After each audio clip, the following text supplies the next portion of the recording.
Okay, low key, I'd fucking lick Jacob Elordi's jawline. Anything else you'd lick? Well, don't put me in a bathtub with him. That's all I'm saying. I don't know. I feel like Farley better. Okay, well, today we're talking about Saltburn, and I couldn't find characters tier list, and so at the end of this video, we're gonna do a we're gonna do a tier list of Come on. Well, it's a work in progress. Let's just say that. Yeah, I love Jacob. So let's go through the plot. Obviously spoilers. When in college, it's like you're trying to figure out what this Koofus guy is, right? You're trying to figure out what his name is. Oliver Quick, right? Oliver Quick. That's very funny because like the name is kind of like a sort of posh name, if you know what I mean. But he's kind of Right. being presented in a sort of like as he's poor, you know. Also because like of like I don't know. I feel like the name Oliver Quick also implies something like what like I feel like Oliver Quick just sounds so like familiar, you know what I mean? Yeah. Like I'm not going to put my tip of my tongue on it, but like I'm pretty sure that it's like a reference to something and I don't know what it is though. Oliver Quick is described as the main protagonist of the 2023 drama dark comedy production Saltburn. He's also an unreliable narrator who presents as the audience as sympathetic throughout most of the movie, with only brief hints point towards his true deceitful nature that is fully revealed later on. Yeah, I don't know what it's a reference to, but it does sound familiar. Yeah. I can ask my dad. Dad! Has he seen the movie? Pa! Yeah, he saw the movie. Oh, he's going to bed. You're kind of trying to figure out what the storyline is, and then Yeah. 45 minutes in, or probably like 30 minutes in or something, you arrive to this place called Saltburn. I think the way he arrives is super interesting too, you know. Oh yeah, because wasn't he supposed to catch a ride, but Yeah. the gates were closed. Yeah. The gates are closed and he's supposed to catch a ride but he pays for like his own like cab even though there was one to send to pick him up, which it's like a fuck up by him because he's supposed to be appear as like he's super poor, but he has the money to pay himself for a cab to go out to the country, right? Yeah, I didn't even put that together. Yeah, it's kind of fucking, and then he like arrives there and then like immediately I love how the sort of, I guess, like the Lear Favre character, the Faverly character, not Faverly, but like we're supposed to think is like the arch nemesis, like the butler, like immediately sees through him. I think that's really interesting too. Yeah, I didn't even realize that's what it was. There's so many things that you don't put together till after you see the movie. Like, there's this scene in the kitchen where he asks for an over easy egg, and then he gets his over easy egg, and then he asks for the yolk not to be runny, but an over easy egg has runny yolk. So it's like, people were saying like it's like a play on how like rich people like something about like rich people being like wanting too much and then getting what they want and then still not being satisfied. I don't really know, but apparently it's like supposed to be a play on something, I guess. Yeah, there's so many things like that. I also think what I noticed was my thing part is that one of the way it's like sort of shot in a 3:4 aspect ratio, how like it makes a lot of people didn't like it, but I think it was really good because it sort of like sets a standard for like how tall like the building is, right? And sort of how we don't want to see a lot of it because it kind of puts it in this veil of mystery, you know? It's like opposite to most movies. What was your favorite scene in the movie, Quinn? Probably when actually there's so many scenes that I really like. There's so many really messed up scenes, like, but I think it's the scene where he is just standing there by the big pig that's like being slowly churned, and like he's just looking at the party that's happening for him, and then like Farley pops out and just fucking criticizes him, but he can tell it's Farley because of the ring that he's wearing, which is just like, why would someone fucking notice that? You know, it's so fucking weird. I just think that's really good. I think it really shows. I think it's really interesting how Oliver has this huge thing where he pays like a lot of like attention to detail to small minuscule things that don't really matter, but also Farley does that too. Yeah. Farley does that too, and I think that's really interesting. Yeah. Yeah. So after we've all seen the movie, and if you haven't, I don't even know if I should recommend it or not, but what do we think? What do we? Let's discuss. What do we think the Rotten Tomato score is? I haven't looked at it. I don't think what I think it is or what I think it should be. I guess go over both of them. What I think it should be, I think it should be like a 90%. or like upper very, because there's only one part that I Yeah. didn't like, and that's like pretty tough because I'm like a very. What was it? I feel like I have like a very high. It's when he's like they're showing like all the ways like him conspiring and shit, and like there's a Oh, scene of him it like kind typing of. on his computer, and it's just like okay, we didn't need to see that. Oh, That's that's the it. only scene. And like, I feel like that was kind of like it was good, but it was also kind of like I feel like a cheap way out of a movie ending. Yeah, it was. It Mhm. was cheap. I just feel like it was just so like unneeded. You know, it was But just I like but I did enjoy it. I think it worked. It worked. It's like how people don't like the alarm clock thing in movies, but like if it's done right, it works. So like I'm not yeah, complaining yeah, about it yeah, in the movie. yeah, I yeah. think it was It's done well. like It was good. It was good. yeah, it's Yeah. just very cliche. You know, Yeah. if a movie was trying to be different the whole time, it was just like weird to see this little cliche little. Oh, I look at me, my master plans. You know, So what do you think the movie actually got then, Quinn? like probably like a 70 or an 80. I'm gonna 78 guess percent, 78, 73%. 73. I'm gonna guess an 86 because I feel like low key Rotten Tomatoes be like giving accurate scores sometimes. Yeah. When it first came out, it was like a 50%. I'm not even. It was like a 60% actually. Really? It might Yeah, it just was be like because people like didn't like it. I'm surprised it didn't come out in the summer because I was talking to someone and they were like, yeah, it could have been like the summer flick, but it wasn't. Really interesting. Yeah, it Mhm. didn't come. I think it just needed time, or I don't know. But they could have just waited till next summer. I don't know. What about you, Sarah? I'll give it. I would say maybe it got like 79. But oh my gosh, my whole because guys, there was some drama going on in my friend group, and it all started this time because of Saltburn. What? Why would what? Wait, what? What? Whoa. Fill us in. No, what happened was I guess me and my other friend were telling our other friend to watch Saltburn, right? Mm-hmm. But our other friend is scared of scary movies, right? But we were like, it's not that scary. It's more of like a psychological horror. You're not gonna get jump scared, right? Maybe disturbed, right? But not like jump scared. And then my friend was like, "No, shut up! I don't want to watch that dumb bitch ass movie." Da da da da da da da. And then I don't know. My other friends got mad. And you resolved it all though. I think so. Best of luck, I guess. So the Rotten Tomato score is where is it?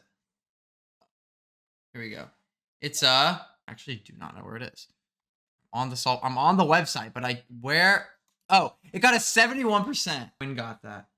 What was the reasons why though? I want to know. Okay, here are some reviews. Saltburn sparked discussion, but for all its stylized images and clever gendered trope inversions, its queer promises are empty. Saltburn is pretty, and plenty of its audience will delight in being able to say that they were on the joke. Whether the film resurfaces on social media, a viral movie is not necessarily a good movie. Saltburn knows it looks good. It's just a shame it doesn't know which story to tell. It's kind of I don't get that one. It's kind of interesting because when you start the movie, you don't really know what the story is, but a lot of movies are like that. But this That's what makes it so good. I think is the most. This one I would compare to like Yeah, The Bear a little bit, where it's like The Bear you have to watch like the first few episodes before you even know what's happening. But now it's one of Bear's my favorite. amazing. Now it's one of my favorite shows. Bear is literally like fucking such a good.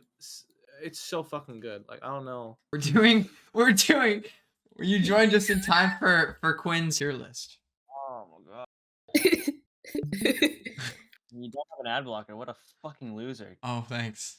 So this is the Saltburn Jacob Elordi tier list maker. Yeah, I thought this was Quinn's screen. I take it back. Wow. What? Dan, what are your thoughts on Saltburn? I have not seen it. From what I guess from what I gather, what Saltburn is about, it looks like a private thing, private school, college setting, educational setting. Are they? Where are they at? For the first part of the movie, yeah. And then And I guess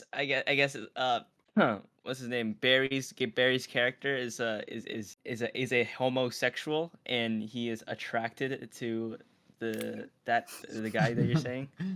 Is that what I Yeah. is that spot on? Yeah. I mean, is that true so far? Yeah. Not. Yeah. Kinda. And I think it might be a unhealthy obsession. Is that it? Yeah, that is. It Mhm. is a unhealthy obsession. Very Got much. it. But wait, Peter, can you go back to the reviews? Because were they talking about like how it was a bad queer representation? I don't think it's supposed to be fucking queer It's representation. not. Okay. I don't. What were the queer promises? I think I What does think that mean?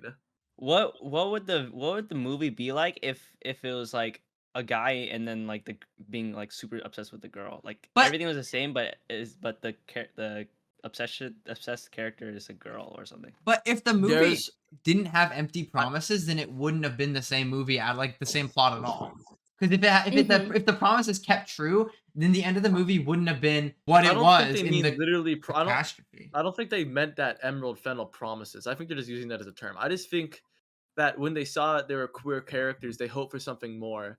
But I think that this movie isn't necessarily about being queer or that stuff like that. It's about someone like literally eating their way up the food chain, if you know what I mean. It's not Oh, like exactly. yeah, it's not like I mean, like you think that it's gonna be like that, but it's not. Like you think, oh, this must be something gay or whatever. It's like not though. I don't think the character of Oliver Quit had like a homosexual love for Felix. More just kind of a Like a stalker obsessed love. Yeah. unnatural obsession with him that kind of seemed like something homoerotic or homosexual. Right. You know? Yeah. And in general, like that's how I like would describe the movie. Like I describe it as like the term or like the phrase "eat the rich," but with a Yeah, psychological horror twist, and but that's it's what makes fair. it so interesting. Yeah, it's so good because the whole time you're thinking Oliver Quick is gonna die. Like you're like whole time. Yeah, I was that's what I thinking the thought whole the time. plot was, because it's like a stranger going to Yeah. someone's house, and usually it's like, oh, the people in the house are like the crazy ones, but it's like this Yeah. one, it's Right. like kind of turned the tables. Like I was expecting Get Out with white people. That's what I was expecting. I still I need know to what I think is watch really it now. interesting is that the two characters that made it to the end, or almost to the end, Elizabeth and Oliver Quick, because like if you like look at Elizabeth's character, like she married into this rich family, right? She doesn't really do a lot. She has no taste in music. She doesn't have a lot of taste. She was like, remember one line she says where she's like, I was with women for a bit, which is it's pretty funny. She's like, I was with women a bit, but they were too wet. So it explains how dry of a person she is, right? How dry she is, and how she just wants to be with like some guy with just a lot of money. Which when her husband died and she has like no fucking personality or whatever, because she's just some like rich white woman, she goes to him. This movie's full of like those things that I'm like talking about, like hidden meanings and stuff. It's like really deep. Like whoever wrote it, like they snapped, like for sure. I love Emerald Fennel. Like it's like so good. Her also other movie, Promising Young Woman, was so good too. Have you guys watched Promising Young Woman? No, No. but now I want to. What makes Saltburn so good also is that like you think it can't get worse, but then it does. Like, and there's a lot of movies that aren't willing to go that far, I think. I love how this review is like 20 words long max, but it has to clarify that the full review is still available in Spanish. In Spanish. The review is only like 20 words long. I don't think. Okay. So here is Quinn's tier list for how attractive Jacob Elordi is in each of these scenes. So let's go through this real quick. Okay, bottom right. Bottom right? Bottom all the way down bottom right. Oh. That one S tier. S That tier? is a perfect composition of a picture. Holy shit. That picture is so fucking good. Like look at the colors, look at the blue, look at the way it frames his face. Fucking amazing. I don't know what scene that's from, but yeah, That's from the it's a good photo. it's like some like B-roll. It's like B-roll. This is a cool ass photo. But that's like the movie cover. These are the same photo. This is just zoomed in. I like that photo. That's a good photo. Is it S tier? That's an S tier. The really green one, put that like a not for me. Yeah, I don't fuck with that because I can't see him very well, and I like seeing Jacob Elordi. I'm fucking with the colors on the red one. The red when he's laying down, because like it's like an album little cover. loft. Yeah, no, it's like an album. I'd say an awesome Elordi. What are these themes? What are these options? Supreme, awesome Elordi, good, could be better, not for me. What is its god? The devil? He's below. What is that supposed to be? A minotaur. It's like a minotaur. It's a cool photo. It's him at the party right before he Don't spoil it. We can't dance here. I'm not. I just did the little visual. Yeah. I'd say we put it awesome Elordi. I don't know what this tier list is. I saw Jacob Elordi's dick in fucking Euphoria straight up. Right. Yeah, fuck. Like I hated him in Euphoria, but now that he's got long, pretty boy hair and he's got such a slender, nice body of such a toned muscles and abs and all his pecs, I see. Are you a homosexual? No, I'm not. I'm just like thinking about him. What? He's Australian too. Fuck, I love Australians. They're like the better version of British people. No, they're so like every Australian man. They're like that. They're like the nonchalant British people. No, but British people suck. That's the only difference. See, I could do a pretty good Australian accent, mate. I think Right? British accents and like their um how they speak is like Can you do really a good cool. Australian accent? Can anyone do a good Australian accent? Australian Half my accent. family's from Australia. So Actually, pull, I've been to Australia a hit couple the times. accent, hit oh, the yeah, accent, yeah. hit the accent. What do you want me to say? Something G'day, like mate. Vegemite or something. G'day, mate. Want to get some HSP? What's HSP is HSP? like a cuisine, Retail. like a food truck cuisine Hey, that they mate, can get we on. go? See, I saw a dingo down at the water and all, and a couple of water buffaloes around it, yeah. And I saw a crike, and I saw a crocodile. And went, oh, crikey, mate! You gotta get out my gun. Alright, so I went over there with my gun, mate. I'm looking at this crocodile, and it's looking back at me with his little bleedy eyes, and I go, like, "Hey, mate, you gotta get out of this water hole. Dingo's trying to get in the water and all, mate." He goes, "Oh, I'm sorry." I'll fucking shoot it. Fucking shit bullet ricochets off like some armor, mate. Now I'm wrestling with it in the water. I'm trying to ground it. It's like low-key homoerotic, but guess what? It's okay. I don't mind it. Okay? So, anyways, I get so strong because I'm so strong and Australian, right? I throw him out, and then the dingoes have a water hole. So yeah, mate. Yeah, that's a regular Sunday. Why did that go on for so That long? was so good. That was so good. I That think was amazing. I vote the rest of the videos in an Australian accent. Okay, so basically, I think go to the one in the blue. Yeah, put him there. It's kind of makes me feel a little emo and sad. So let's put it good. Cause the night will be the night that I will And I will fall for fall for you you. over again. Don't. Okay, come on, guys. JB Elordi smoking a cigarette. Fuck, mate. I don't promote smoking. That's the only thing. Unless you're really hot, like Jacob Elordi, No. put in an S. No, wrong one. The green one, The right? green, the one in the sun where it's. He pointing was back so bad. Is this scene where they're like Naked. reading and they're naked in the field with their Fuck. swinging their shit out? You know how it goes with the fam. Shit, dude, there's a nuke coming. Okay, never mind. A nuke. What? What? I'm getting nuked. I want you to put the rest of them however Putting you want risk. to. In the next 5 seconds, do it in 5 seconds. 1, 2, 3. That was in 5 seconds.